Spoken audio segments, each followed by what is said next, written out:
So we've landed in the Bahamas. It was a 9-hour flight from London, and we're finally here. And look at this view. As you know, we're here for the Back to the Bahamas event. And I had the pleasure of being in the airplane with Miss Martine Beswicke for 9 hours long, which was fantastic fun. And now we're awaiting the other guests and the other participants. So it's going to be a few days of fun and work here, and then it's event time. So should be good.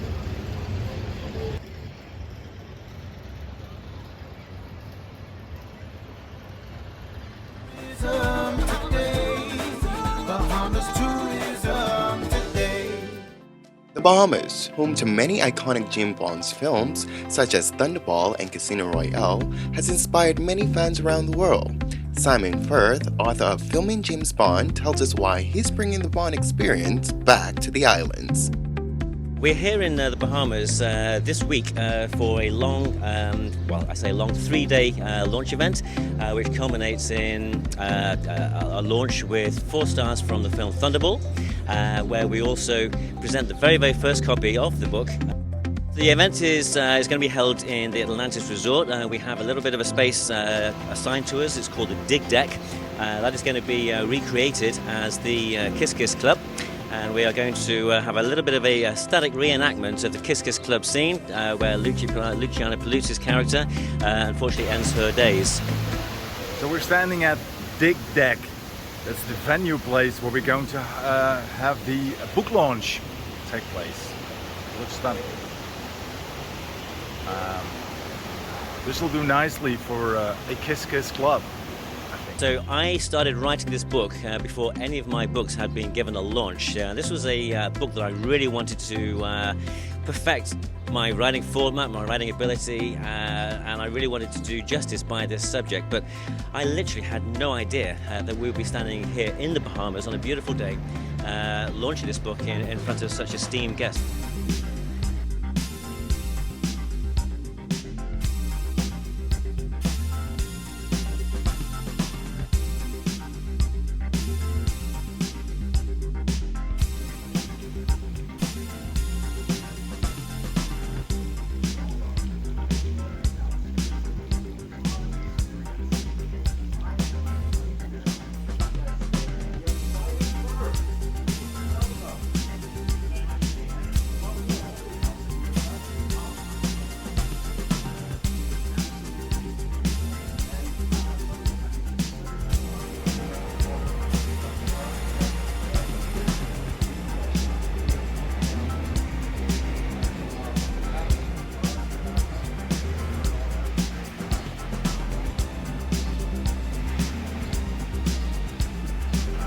Who would have thought to be on this same balcony as Dimitrios?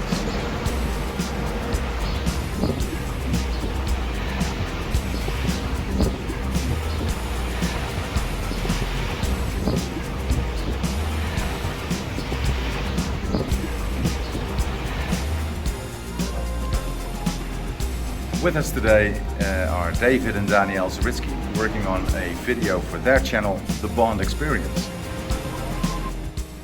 And with us at the moment is Simon Firth, the author of the book. Simon, are you enjoying yourself?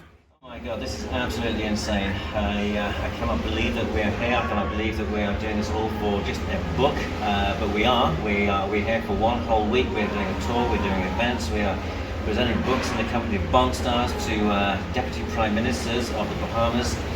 I'm chilling here with my coffee. You know, there's only so much I can tell you. And if you want to know all the details about Albany House, you should really get a copy of Simon Firth's new book, Filming James Bond in the Bahamas, which is filled with anecdotes and stories and rare behind-the-scenes photographs of the shoot in and around Albany House. So pick up your copy.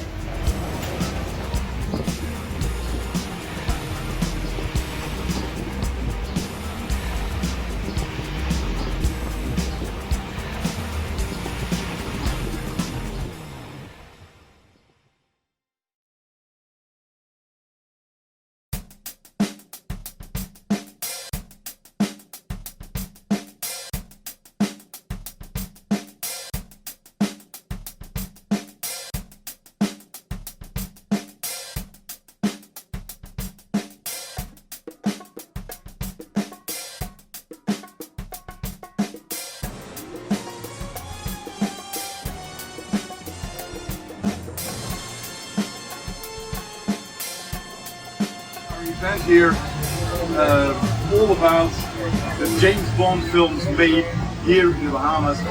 Obviously also the reunion of Thunderball. And I'm very happy you're all here. Well, we're not even complete, I think, because there are still some people flying. There are still some people waiting to check in. There's still people waiting for their room key. But in the end, I suppose we'll be complete, hopefully before tomorrow morning. I would like you to meet our VIP guests of tonight and of this whole event. And fortunately, Miss Diane Hartford has cancelled. She will not be here for personal reasons. Me too. But the thing with personal reasons is that they don't tell you. It's a secret. No, but we have two wonderful guests. And first of all, let me introduce to you the one and only Fiona Volpe. Luciana Paluzzi. Very happy with you. And thank you. And that's not all. We also have the other beautiful lady that was in Thunderball, the wonderful Miss Martine Beswicke. Paula Kaplan, who, as you know, also played in From Russia with Love. You're a double bond. Part of the crew is the rest of the family.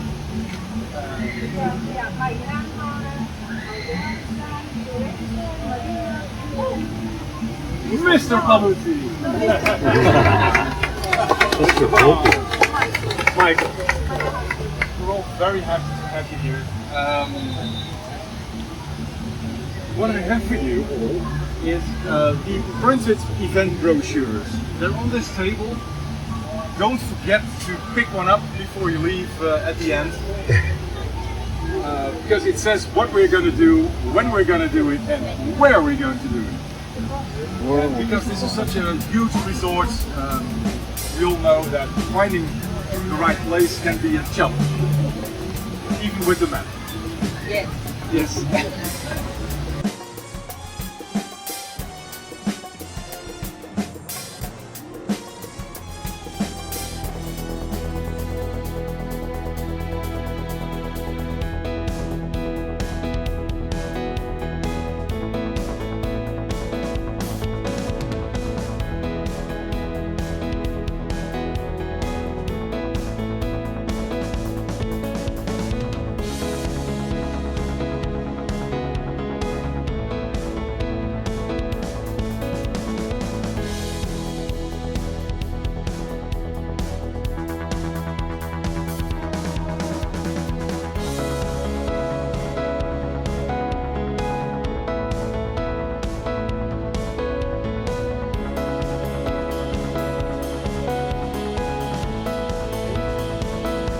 Of course, in this video, I had to be joined by Simon Firth, the author of this amazing book, Filming James Bond in the Bahamas. You've probably seen it before in some of the other videos. Now, there's an entire area of the book dedicated to this location. Yes, there is. Yes, there is, absolutely. Yeah, George has been absolutely superb. George Moscow is the grandson of the grandfather who owned this place. George Jr. has actually spent a lot of time in here. He has an absolutely a huge love for this place, and he really wants to see this this place come back to life. Yeah, and we spoke to him about it, and you could feel and hear the passion. For you, though, as a Bond fan and an author, to be standing here with the book in its final form, Yeah. what does it mean to you? Oh my God, I just knew you were going to be asking that question. Barbara Walters. It's a little bit insane. It's one of those sort of almost out-of-body experiences that you cannot really quite believe that you're standing here where so many people acted out their sequences, and to have this book on location after a couple of times meeting this guy, it's a little bit insane. I'm going to have to take a couple of months to take it in. Yeah. By the way, congratulations on the book. Thank you. It's amazing. Great stories in there that aren't in this video as well. And I'm going to let you enjoy the place before the onslaught gets here. Lovely. Thank you very much. You got it.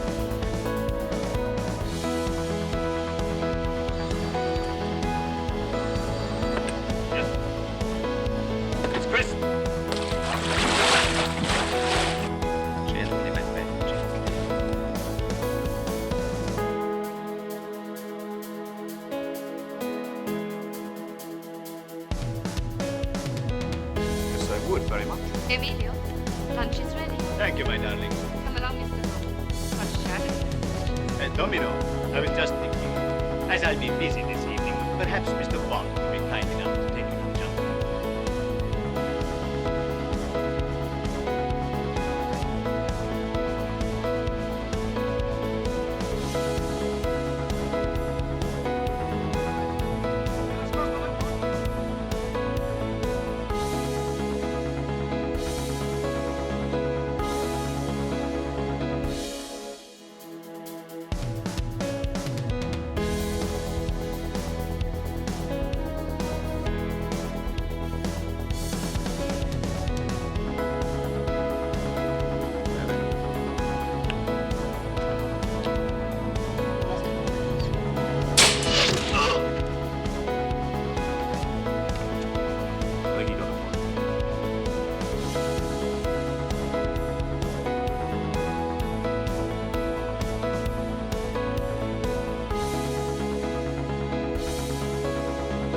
At the actual Royal Bahamian Defense Force. We are right here, and this is a big moment for me.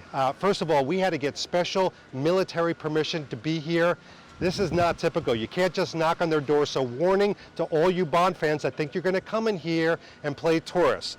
But we're going to bring this moment to you from a video standpoint. This is where it all happened.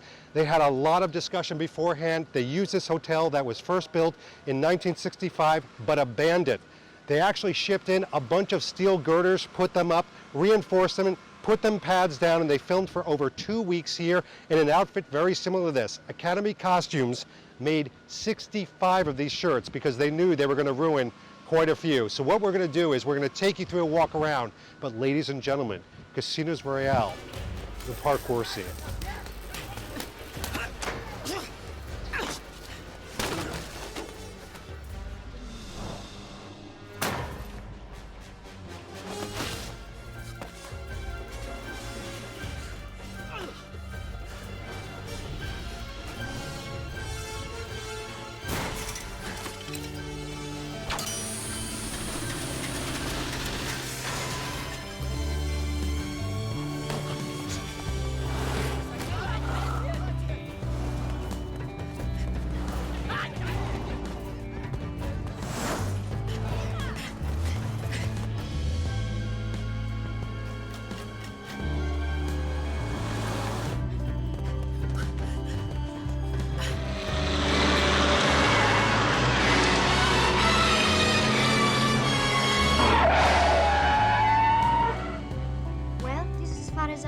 Yes, me too. This is my hotel. What a coincidence. Yeah, so convenient.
So we're on what is essentially the beach in front of the cove, but harken back when Bond and Domino are coming up from the beach.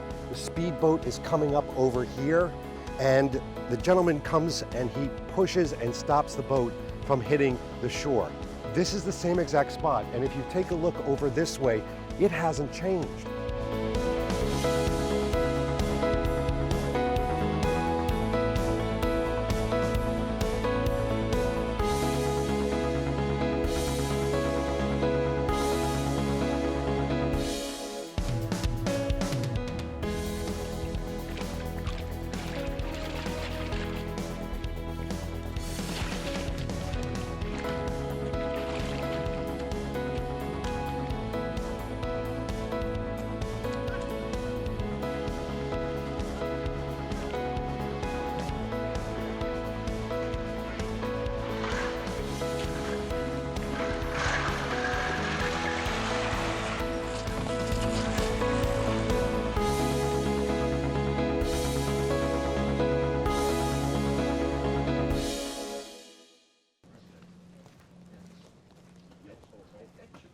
So we've walked a little bit from the one and only, heading to the car park.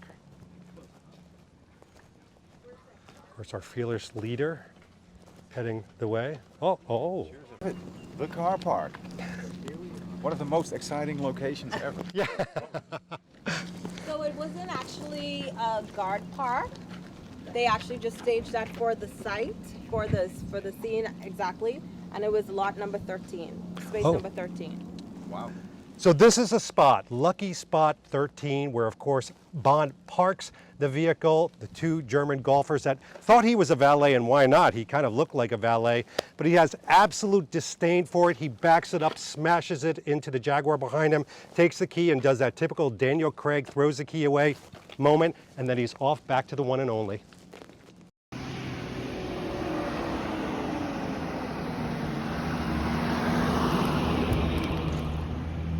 Of course, right here is the first go-around that you see Bond pull up in his Ford Mondeo, but it's also where he does the circle in the Aston Martin as well.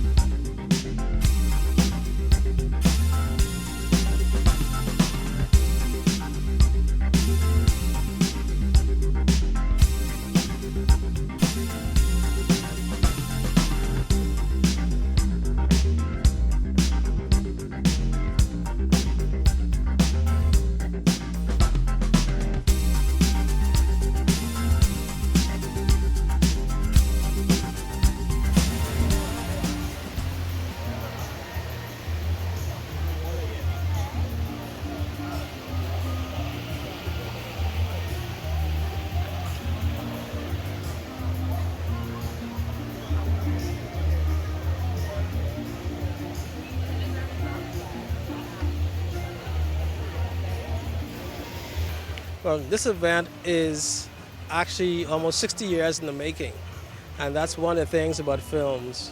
When a film is shot in a location, there's a tremendous amount of money that's spent in that location, and that's the main reason why I be in the business of film. But film also has some benefits that go on for years after, sometimes decades after. And Thunderball, the movie which was shot mainly in Nassau and Paradise Island and a part in Exuma, that's a great example of this. Because of the impact that film has had on people, they become great fans of that specific film, and they become great fans of the Bond franchise. And because of their love for the Bond franchise, a group decided to meet here in the Bahamas and celebrate that film, even though it was done all the way back in 1965. So we have a few dozen people converging in Nassau from the United States and from several countries in Europe to celebrate their love of Bond. And so film sometimes is the gift that keeps on giving, and we're seeing that gift today.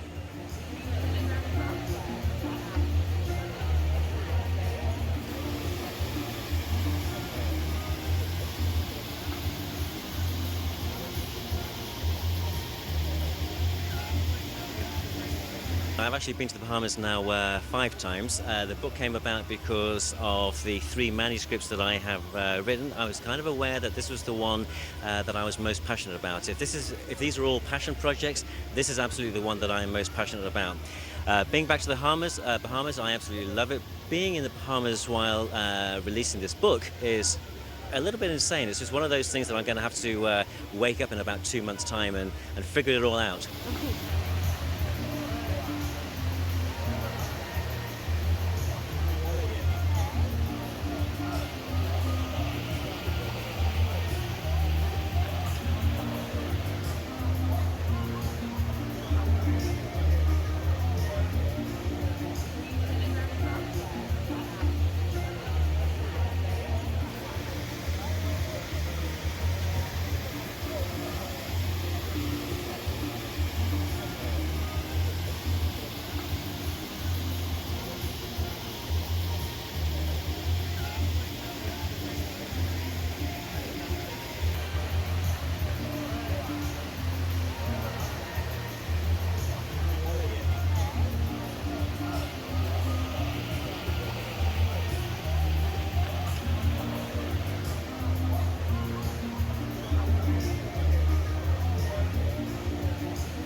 Do you come here often? It's no good you trying to escape, Mr. Bond. I don't want to escape. Strange as it may seem, I've grown accustomed to your face.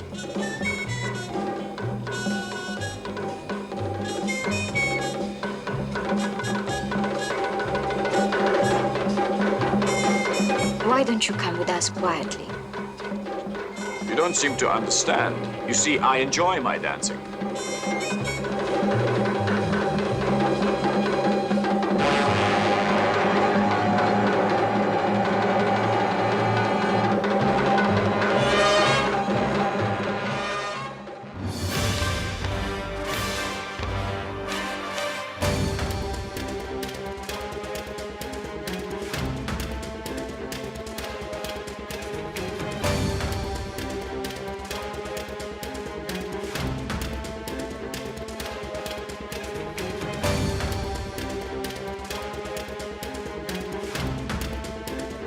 David Zaritsky, although I have to tell you that my table after that act is calling me Great Balls of Fire. I have no idea why.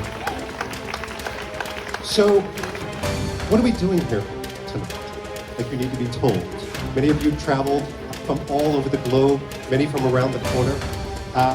We've all taken a journey, and I want to talk about the James Bond journey just for a moment, because we're going to be taking a journey tonight with a lot of different people. My passion, as you can tell, is James Bond. And it's because there's something that sparks us when you think about James Bond. Maybe it's the fashion. Maybe it's the Bond girls. Maybe it's the different gadgets, the excitement, the fact that we can escape for a moment. That's why it connects to all of these generations, as we have generations at the different tables. But tonight, we're going to escape together. Because no matter how you got here, no matter what type of Bond film you want, is it Dalton? Is it Connery? Is it Lazenby? Brosnan? Craig? Heck, it doesn't matter. Roger Moore, I'm looking at you, Kyle. There's something for you to connect with. But here's a journey that was taken of a celebration, because tonight, Over there on the table is a book. And the book didn't get here by itself. It took two individuals to bring it.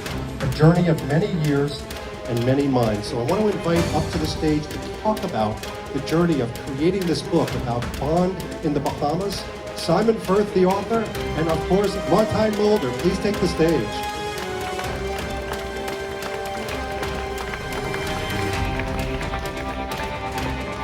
Let's hope this is an active mic over here. What do you think? What are our chances? They'll be singing later. Relax. Not enough gin and tonics in me. All right, gentlemen. We have an audience here, but we've got to talk about the elephant in the room. And no, this is not the man with the golden gun. Not that elephant. This is a different one. This book that's sitting on the table, that's sitting in everybody's hands. You had a choice. You just came out with a book about James Bond in Italy. So why did you consider traveling to the Bahamas?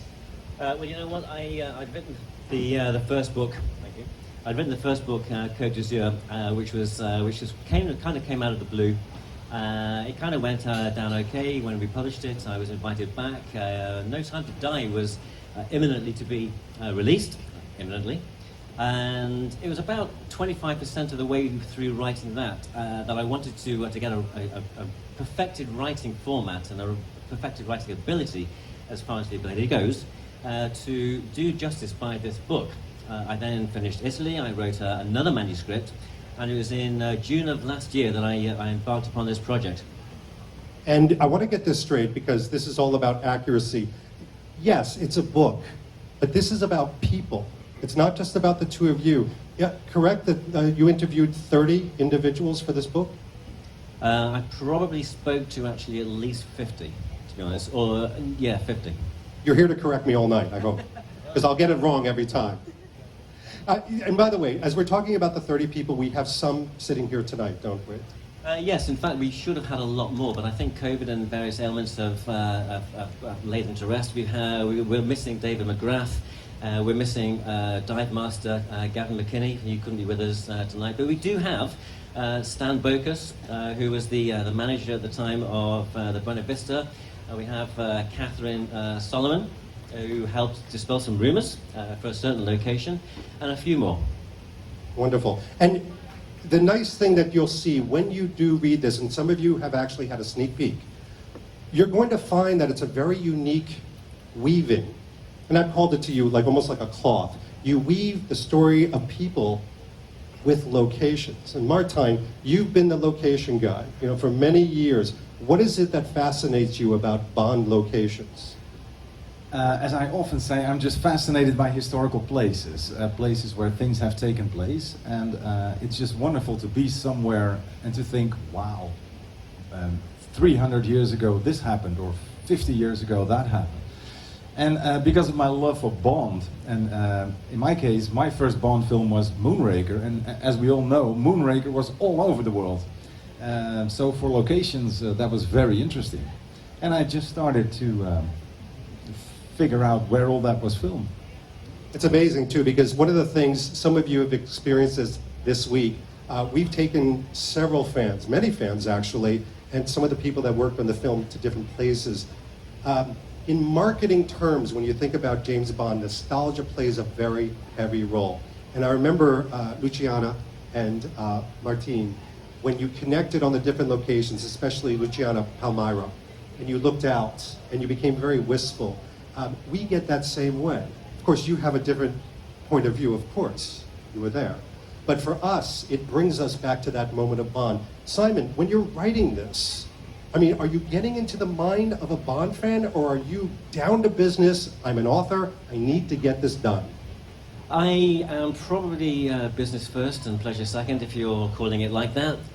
But I think for me, what was important about doing the Bahamas was that film James Bond was born here. Yes, we know that Dr. No was the first James Bond film. That was predominantly filmed in Jamaica. It came out in 1962. But film James Bond began, it was conceived here in 1957. Four gentlemen came together to conceive an underwater James Bond film, which became Thunderball. And some of the relatives of those people are with us today. So the personality of or the personal connections with this book, more than probably any other book, maybe other than Jamaica. Again, it was one of those subjects that I just had to be in the right place to do justice by it. And justice you did. I mean, it's a phenomenal read. I received it a few months ago, and one of the things I said to both of these gentlemen is that it doesn't read like a Google Maps. This is not Google Maps of James Bond. It's not about walk here, find this cube, and turn right as the crows fly. That would be fine. It's something that's very personal. And Martijn, one of the things that I wanted to talk to you about is this is about detective work. I mean, you took us on a tour for the last 2 days. Is there a particular process? Is there, finding the right location, making mistakes, as you've said? Is it trial and error? Well, yeah, it's an interesting process, and a lot of these Thunderball locations obviously were found years ago. And when I say found, I mean found by the fans, those not involved with the productions. And one of you say mistakes. I mean, yes, for years I thought that the Coral Harbor Hotel did not exist or was either demolished or until somebody pointed out, no, it's at Coral Harbor. Makes sense, doesn't it? So yes, it's an interesting process, and you're absolutely right in saying that this book is not really a travel guide as much as the earlier books were. I used to always make these books just to bring people to the locations. And when Simon started his journey, he talked to so many people, and it became much more making of the James Bond films in the Bahamas. So there was one moment that I told him, I said, I know you would like to call it Bahamas, but we are going to call it filming James Bond in the Bahamas, because that's what it's about. It makes perfect sense. And I'm going to put Simon a little bit on the spot. It's what I do. He and I have known each other for long enough for me to do this in public, in front of people, right? When you were writing this, and I was reading a particular piece, could you tell us the story of the Never Say Never Again training house? Because I'm telling you, and I don't want to give any spoilers away, when you read this portion, it doesn't read like anything they just described. It reads like a James Bond novel. Simon? So the location that David refers to is the one which happens at the very, very beginning of Never Say Never Again. We call it the Training Mission House. Never Say Never Again opens up. We see James Bond running through what we presume to be a South American country. He storms a house, he kills a bunch of the opposition, saves the girl, and gets stabbed in the chest for his troubles. Back in 1983, this house was already derelict. It had already been abandoned.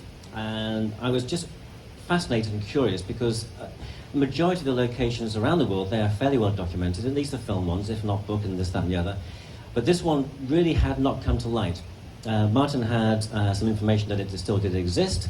He came here last August to see a few people, and I really wanted to get some imagery. The journey is in the book, but this particular location was absolutely the most difficult location to sort out, both from the point of view of getting imagery and also to find out who built it, why was it abandoned, who does it belong to now, what's going to happen to it. And it's a huge, huge house with a massive story. One of the ladies who is with us tonight, Catherine Solomon, she helped dispel some of the rumours, and there's a lot of misinformation out there. And I would say that probably I started looking into this location around about July of last year, and I finished it in November, and it was a solid piece of work all the way through. It's amazing. And by the way, as you read this, and again, I don't want to give too much, you should read the book. It's you hacking away through a jungle, not quite knowing if you were going to return or not, having your significant other waiting in a truck somewhere else. But you'll have to read it to hear the ending. One thing I wanted to address to everybody, some of you, I was overhearing you talk about, you're holding up the book, some of you received signatures, you were talking about the design, the look of the book, the cover. And one of the things about James Bond is the movies are always beautifully designed. They're beautifully crafted. So Martijn, one of the things in designing this and in pulling together the pictures, talk to us a little bit about the process. I mean, it's not just about dumping images in a book and hoping for the best. Well, this was really, we were really helped by the fact that a lot of the people Simon talked to had behind the scenes photos that were either taken by themselves or taken by the neighbor, or So it was, we ended up with a lot of good material. And yeah, it's when you start designing something, I always buy a few magazines to get inspired by whatever is done these days. And it led all to this. And I think it's a beautiful end result. It is. Please. Yeah. And not only that, we have a cover. I'm actually also very interested in the old film posters, the ones which were hand drawn or hand painted. And when I started writing for Martijn, I basically fell into an already existing relationship between Martijn Mulder and a US-based artist called Jeff Marshall. And I have long loved this man's work, and when I asked him to put some thoughts and ideas together for this one, without sort of being too prescriptive from an artist's point of view, I mean, the cover is sublime, and it's one of those reasons why I prefer everyone to ignore the adage, don't judge a book by its cover, just buy the book for the cover. Well said. And you should offer posters at some point. It's an idea. It's an idea. Yeah, that won't attract any attention. So, gentlemen, you had choices. I was on some of the phone calls leading up to this celebration. This could have been a book launch that you did by Zoom, StreamYard, one of the other, through a computer, essentially, like we've been doing for the last 2.5 years. And you were very passionate about making sure that this was an in-person celebration with events, locations, Bond fans, celebrities, and VIP guests. Why? Ooh, gosh. Well, that question actually probably should have been phrased as in, did you imagine that you would ever be here? I did not. You can change it. This man did. I had written this book pretty much in isolation between June and December of last year. He had a lot of work on his plate. He didn't want to be distracted by all of his other projects. So I wrote in isolation until December, and I think David and I had a couple of conversations, and my idea would have been for just the three of us to pop into the Bahamas, make a few videos, meet and greet the Ministry of Tourism, and that would be that. And I remember saying this very same suggestion to Martijn. I remember these words very clearly. He said, "No, Simon. I see it as being much bigger than that." Did I say? Yeah, I said that. Yes, but that was mainly because you already talked to so many people, like, for instance, King Harrison, and I had the pleasure of having a telephone conversation with Luciana, and because we sort of suddenly knew these people, the idea came up of, wait a minute, they're together in that scene in what's it called, the Kiss Club or something. Maybe, what about if we recreate that Kiss Club? And that's actually how it came about. And King was up for it. I eventually asked Luciana, and she thought it was a lovely idea to revisit the places where she was in 1965. And we were fortunate enough to get in touch with Martine Beswicke as well, so she could also join the celebrations. And one thing we would have loved to have had another guest who was supposed to be here, that was Miss Diane Hartford. That was the lady that Sean originally danced with before the Fiona Volpe character cut in the dance, but Diane unfortunately couldn't make it. So that would have made the whole thing complete. But I think we did a pretty good job. They did a great job, didn't they, everyone? Right? And they brought us all together. I mean, we've been separated for so long. I remember my wife leaning to me and saying, the locations, everything's wonderful. I'm noticing the magical moments are when people are connecting with other people. To break down that wall and reconnect. So thank you for that. Last question, and it's a terrible question. It's a typical journalist question. I'm not a journalist, so I'm just going to ask it anyway. Gentlemen, you've just completed this book. And the worst thing somebody could ask you is, what's next? And here I go asking it. What's next? What's the next project? Nobody wants to answer. Well, I kind of alluded to that a little bit earlier on, because I'd written Italy between January and April. There was an idea that Martijn wanted to launch another book for another country based on a 50-year anniversary. But it became quite clear early on that this was not going to happen. But I finished this manuscript, and then that allowed me to start working on the Bahamas book in June. The next book is the USA, and I'm currently going back to that when I get home to shore this book up with many more interviews. It's currently in a very draft state, but that will be next year, I think. So you'll have to decide, is it San Francisco, New York, or New Orleans, or Miami? Lots of possibilities. Lots of possibilities. Vegas, that's right. Don't forget about Vegas. JW, you would say that. All right. Well, listen, Martijn, Simon, thank you so much for the book. Thank you so much for the time. Thank you for bringing everybody together. Ladies and gentlemen, Simon and Martijn. Thank you. We're going to take a very short break, and we will have some more esteemed guests up here to tell a few more stories. So we'll be back soon.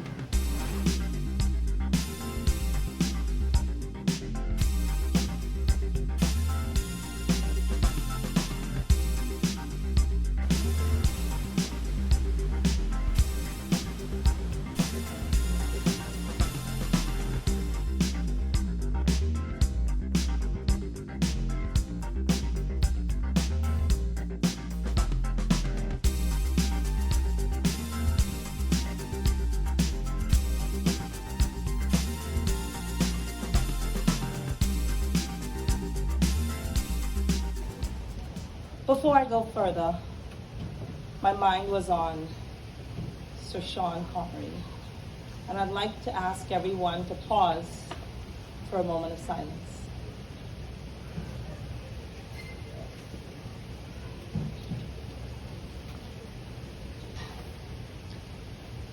He lived with us, he became part of us, and we know deep down he was a Bahamian. Many visitors came to our shores to enjoy a lot of his work and his contributions. Bond is always better in the Bahamas, whether it's Nassau Paradise Island or whether it's Eleuthera. Not Eleuthera. Eleuthera is coming soon, Exuma, with Thunderball. So I want to say thank you for visiting our shores. Thank you for joining us tonight at the Kiss Kiss Club. And on behalf of our Deputy Prime Minister, the Honorable I. Chester Cooper, I would like to say thank you, enjoy the Bahamas, the Kiss Kiss Club, and always remember, Bond is best in the Bahamas. Thank you.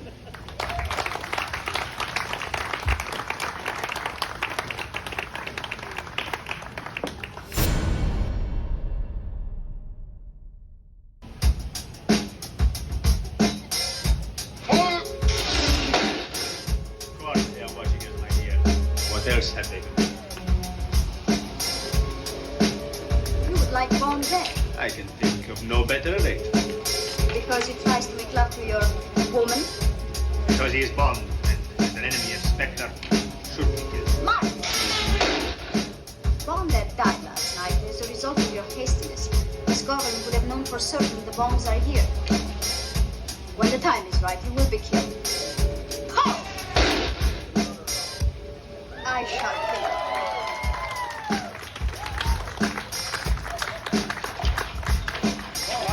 Give me a hand, will you?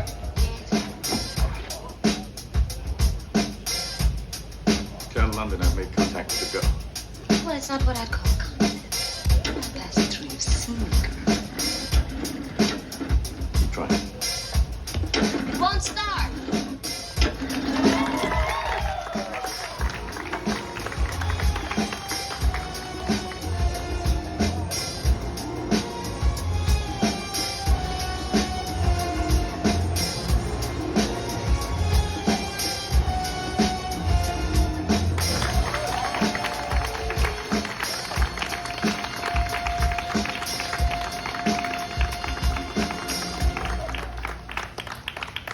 Ladies and gentlemen, that's the introduction to the next portion of our journey.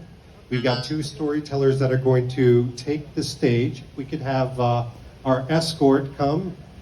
Martine Beswicke and Luciana Paluzzi, please join us.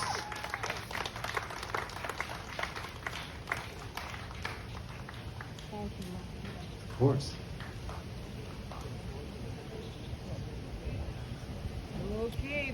gentle, darling. I'll be gentle. She just asked me to be gentle. So much for being gentle.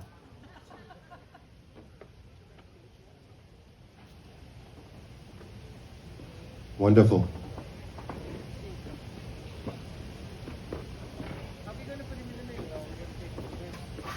Please.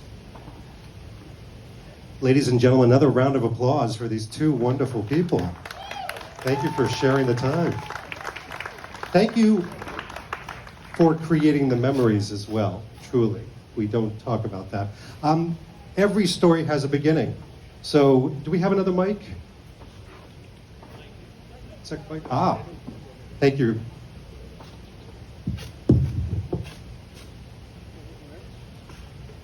Let's hope it does. All right. So Martine, let's start at the beginning. How did you get the role of Paula? Terence insisted that I do it. Against all wishes of the producers, who said, we cannot have a Bond girl twice, especially doing two different characters. And Terence said, don't be ridiculous.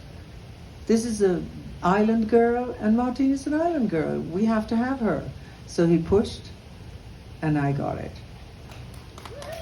And thankfully you did. Now, you told me a quick story a couple nights ago I'd love to recount here. You had a very difficult job when you first came to this island. Could you tell people what you had to do? Was it Here? laying out? And Oh, you mean that? Ah, yes. Well, first of all, I hadn't seen the sun in I don't know how many years. I was too busy partying, and so I was gray and I was skinny. And Terence made me come every day. He put me on a call sheet and had me eat and sun myself for 2 weeks before I started working. I mean, not a bad first job. One could get spoiled with that, for sure. Yep, absolutely, yeah. And Luciana, tell us about how you had the role of Fiona Volpe, which is probably, and I've talked to many people this week, one of the most indelible Bond girl / baddies. It should be on. Okay. So I had worked with Terence already twice before. And they called me to do a test in Pinewood to play the role of Domino, Claudino Chegot. And I did the test, and I went back to Rome, and 3 months went by, and I get a call, and on the phone is Harry Saltzman and Capi Broccoli. And they say, well, Luciana. I said, well, finally. I said, I haven't heard from you in so long. What happened? Because it was kind of scary, because there were so many girls testing for the roles. Hundreds, really. That's at least what it looked like to me. Anyway, they said, we have good news and we have bad news. And I always like to have the bad news first, so I can end up in a nice way. I said, what is the bad news? And they said, you didn't get the role. I said, how can there be any good news after this? And he said, but we decided to turn the character of Fiona Volpe into an Italian. And the reason why you didn't get the role of Domino is because you've already done so many movies, and we want to launch a new girl every time now that we do a movie. And I said, you know something, this is the best news ever, because I rather play Fiona Volpe than Domino, and it's kind of a drag, and it's, it's more fun to play a villain. So that's how I got the part. I love it. And by the way, both of you are referencing quite a bit Terence Young. And one of the things that many Bond fans have heard over the years is that Terence is James Bond. He's like James Bond. Can you explain that from how you worked with him? Yes, because all the little touches, all the little nuances, the dress, the way people were dressed, everything was coming from Terence. He was so sophisticated, and so I'll never forget when we were shooting here, and we were doing the Jean Canoe scenes, and those were forever long because you have to wait for the different tribes, I don't know what you call them, to go back around the village so that then you can have the same kind of shot which you left over. So instead of giving us a trailer, he would put a white tent on the beach with candle lights, and the champagne was flowing, and that's the way Terence was. And it was not to love, and he was such a nice man. He treated me like a daughter, to the point that when I got married to Michael, my father had passed, so he came to New York while he was shooting Incheon, and he came in for the weekend. He flew back, he arrived on a Friday night. We had a wedding on Saturday, and Sunday was back on a plane to go and finish the movie. That was the relationship that I had, and I loved his wife, Dosha. So it was a happy family, and he was really an incredible human being. Generous. I never seen anybody pay a bill when he was present, and he would invite 40 people, and he was, and I'm not so sure that he could afford it because he was spending a lot. He was spending a lot, and so yes, he could afford it. I mean, this is stupid what I'm saying, but you know, every day it's a lot. So I love Terence.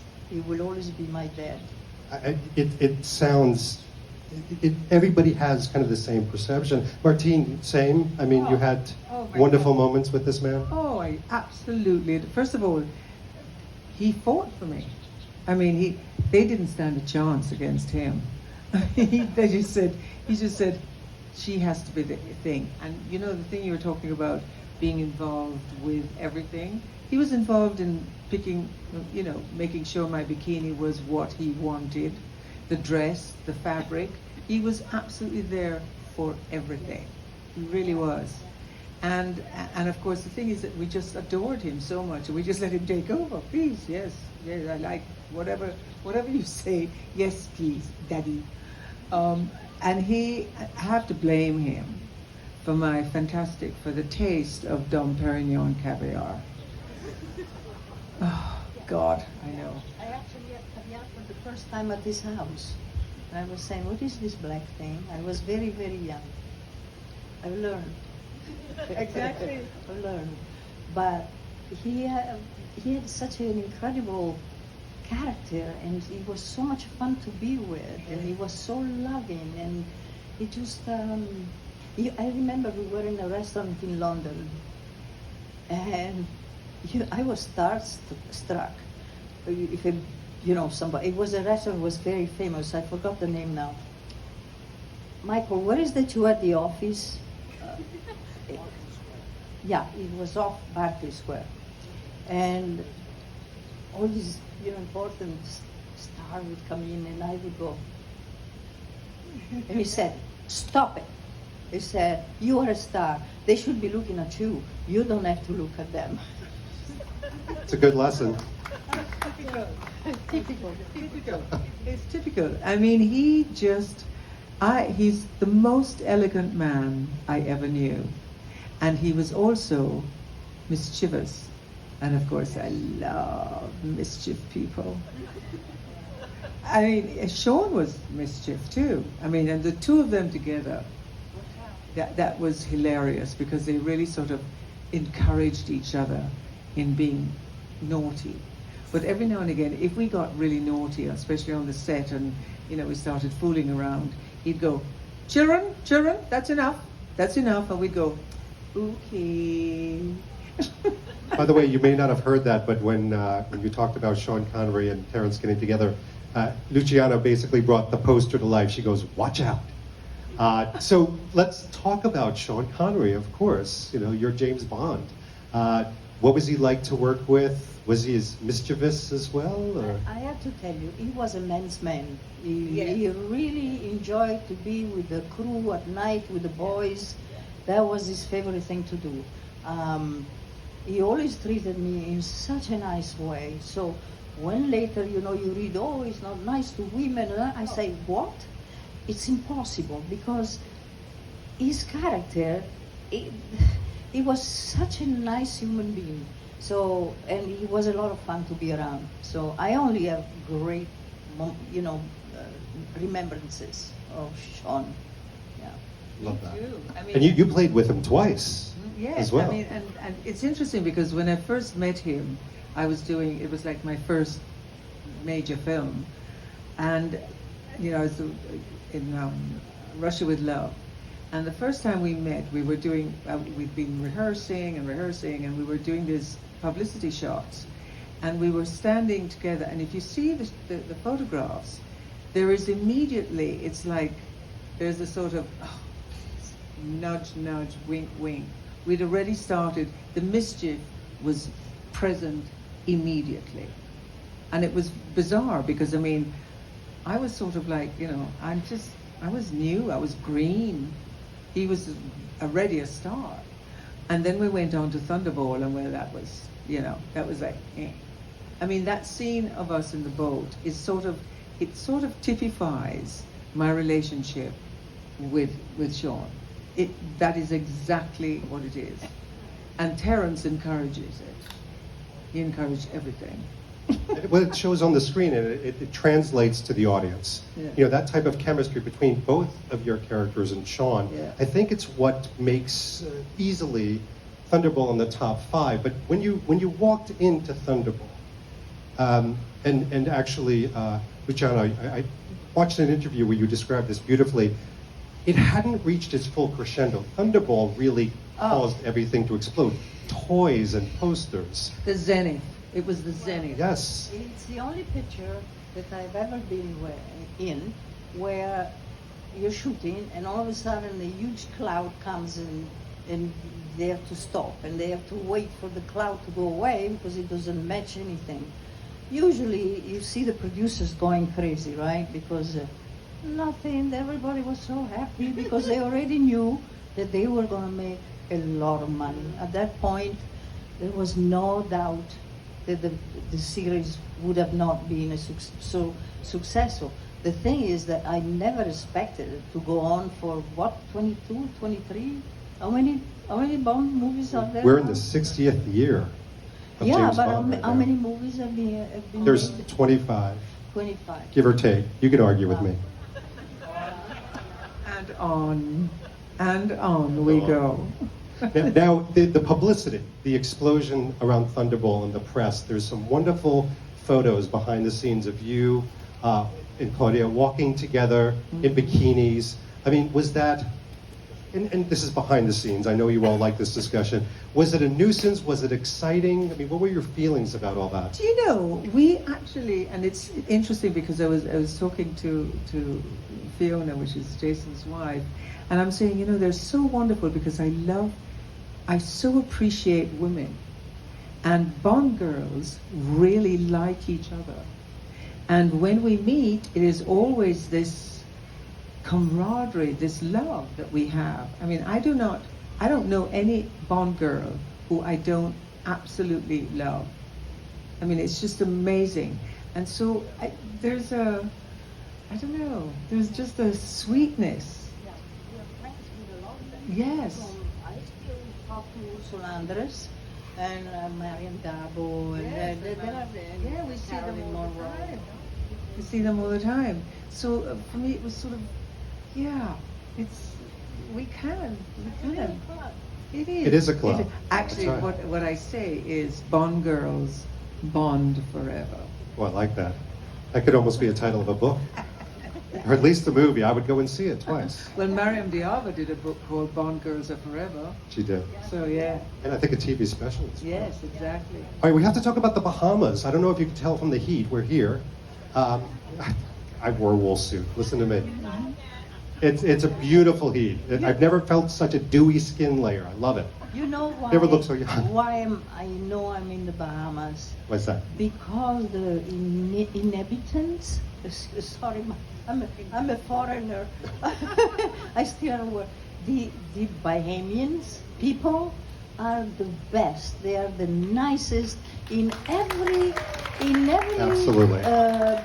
status of the only kindness and generosity and niceness, and so that's what makes it very special to me. And that never changes. I mean, that was back in the 60s as well as now. I heard you both say that earlier in the week. But talk to us. When you arrive in the Bahamas in the 1960s, what's your perception? What are your thoughts? Well, first of all, it was like, oh my God, I'm in heaven. I mean, we hired. Were you on the plane? Yes, we all were. It was Claudine, you and I, and everyone. They hired a plane and brought us out. That's what I remember. I don't know if you were on that, but we literally were on a plane, hired to come to the Bahamas, and it was just, we stepped off and went. It was wow, and it was a wow for the whole time, and especially with Terence heading it out.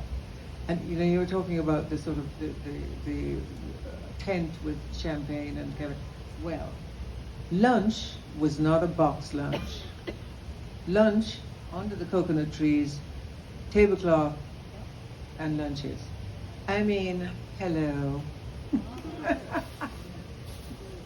Absolutely amazing. Well, let's talk a little bit about the characters. Fiona Volpe, easily, again, I said this earlier, one of everybody's favorites. A lot of it has to do, and here's an argument that you probably have heard. Many people will argue that in Thunderball, the main bad guy is actually Fiona Volpe. She tells Largo what to do. Am I wrong? Yeah, baby. Right? It's defensible.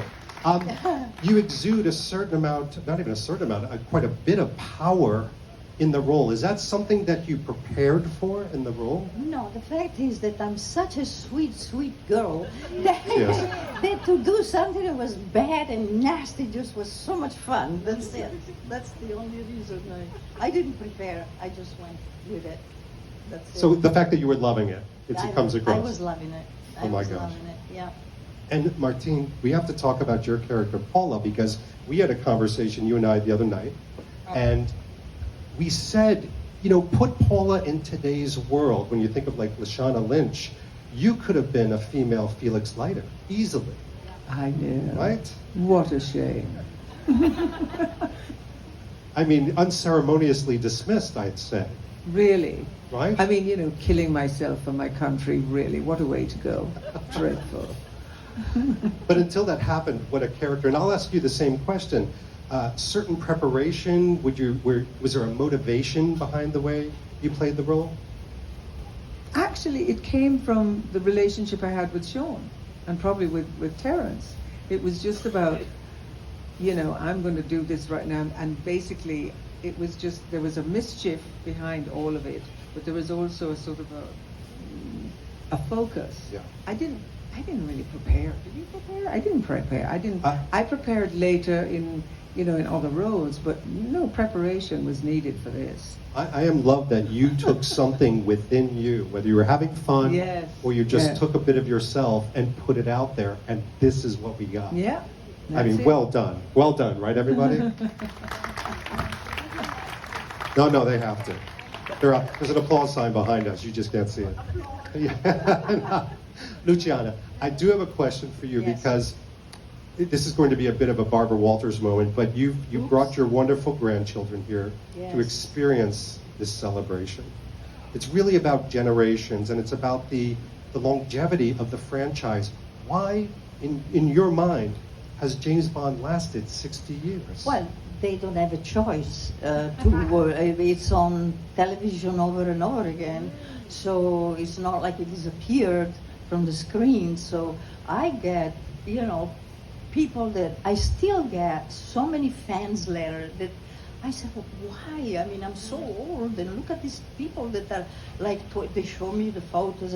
I fell in love with you because my father took me when I was 6, whatever. Then I say, oh my God. So anyway, it's because the movies are good. I think it's a fun time to go to the movies and see a Bond movie. That's it. So I think it keeps on going because they keep on making them. So people that go to see the last one, then they want to see the one before. And so we're still in the minds and thoughts of many people from Germany. I get them from everywhere. From everywhere. It's amazing. But it's nice. It's a global phenomenon that extends. And Martine, same for you. I mean, the franchise, why has it existed this long? It's absolutely amazing. And then we keep saying, and we turn to each other. I mean, I was just in Switzerland for another event, which was wonderful, just delicious. And Caroline and I were there, and she's like my sister. I have a lot of sisters, but she's my main. She's my main sister because I see her all the time. But we turned to each other and said, "This is amazing. How long is this going on for?" Now we're waiting for the next Bond. We have ideas. What are the ideas? Luciana goes, what are the ideas? I want Henry Cavill. Oh, did anybody see the commercial that was released this morning with Henry Cavill, where he walks towards a DB5 and he says, some things are worth waiting for, and he gets in a car and he drinks his botanical water, which is his company. That was quite a hint. What? Maybe you'll get your wish. I don't know. I know nothing. But it could happen. Do you have any ideas of who you would think? No, I was very upset because I read somewhere that he was going to be a woman. Oh. And yeah, so I sent an email to Barbara. I said, Barbara, what are you talking about? A woman, that's not, it cannot be, it has to be a man. And she said, don't worry, it's not going to happen. Oh, thank God. Thank goodness, because I would not look good in a dress. I would have to change my entire outfit. No, I've seen it. It's not pretty. Well, the thing about doing a woman, it's all very well and good to do Doctor Who, to turn into a woman and a man and a, black, white, orange. It's all very well, but you did not Bond. Sorry, he cannot be. It has to be Henry Cavill. I'm so glad we're recording this, by the way. We're going to send this out to the world. This question is a bit of a selfish one.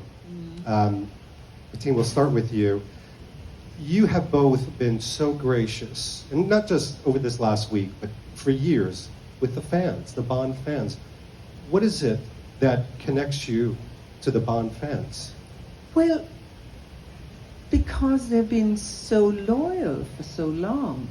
And there's something I talked to Luciana about it. I said, I really like doing this. I like having the interaction with the fans, because it was a very special time for me to do 2 Bond films. It was very special. And for this to be, for us to have this sort of constant reunion, rapport with fans, it's just, I don't know, it's special. It's very special. And I thank you all, really, because it keeps it alive, Thank you. I just want to add something. When we do these autograph shows, all the money that comes in, I give it to charity for dogs. But that, I can do that on my own. But it's nice to have an extra help and do it while it's not costing you anything, to have extra money. But the thing is that when I leave the autograph show, at the end of the day, I am 5'9", and I'm really 5'3". So the love that they show to you, and the admiration and the kindness that they show to you, it makes you feel so good. So that's why we have this rapport, right, yes, Martine? Definitely. Well, I will say this, to kind of put a finale on this discussion. The admiration is so mutual. There's more than an adoration for you. There's a respect. There's a deference. And we want to just thank you so much for everything you've done. But not just back then, but now. Whether it's charities or connecting with the fans, you do us so well. So thank you so much. Ladies and gentlemen, Luciana and Martine, give them a hand. Thank you guys, thank you so much. Thank you. When we look at the significance of James Bond, I mean, globally, the work that he's done, the films has been shot worldwide. It's just phenomenal. And we want to use an opportunity to leverage the islands to showcase our beauty and also have it a part of our inventory of products here in the Bahamas. Many visitors from around the world come to see and enjoy and to just experience the bond of it all. And that's why one of the things that we've said tonight, bond is always better in the Bahamas. So can you tell me about the bond? Several years ago, they reached out and they started the research. And we provided information, we provided content on all of the movies that were created in the Bahamas, Nassau, Paradise Island, and also Exuma. And so the book represents actually a collection of the history, I call it the heritage, the sights and the scenes of the Bond movies. And we're hopeful that we can capitalize on this. This shows that where we are, where we've come from, 1965, that's when it started. And today it's still very strong. And just my last question for us, what does the future relationship of Bond in the Bahamas look like for us? Well, when we look...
Celebrating the book launch for Filming Bond in the Bahamas by Simon Firth, James Bond fans from around the world came together at the Atlantis Resort for an unforgettable soiree. The night's event paid tribute to the original actresses from Thunderball and gave a spotlight on iconic scenes in the Bahamas. We want to use an opportunity to leverage the islands to showcase our beauty and also have it a part of our inventory of products here in the Bahamas. Many visitors from around the world come to see and enjoy and to just experience the bond of it all. And that's why one of the things that we've said tonight, bond is always better in the Bahamas. Man of the night Simon Firth told us about the once-in-a-lifetime experience. Being in the Bahamas while releasing this book is a little bit insane. It's just one of those things that I'm going to have to wake up in about 2 months' time and figure it all out. Film James Bond was created here. This is where it began, back in 1957, when 4 gentlemen came to look at creating a screen treatment for what became Thunderball. And I look at where those people live, what their lives were like. People like Ivar Bryce, like Kevin McCloy, like Sir Sean Connery. So I look at basically all of the connections between the Bahamas and James Bond, and I hope people will enjoy the book because of that. I'm Lauren Seymour, and this is Tourism Today.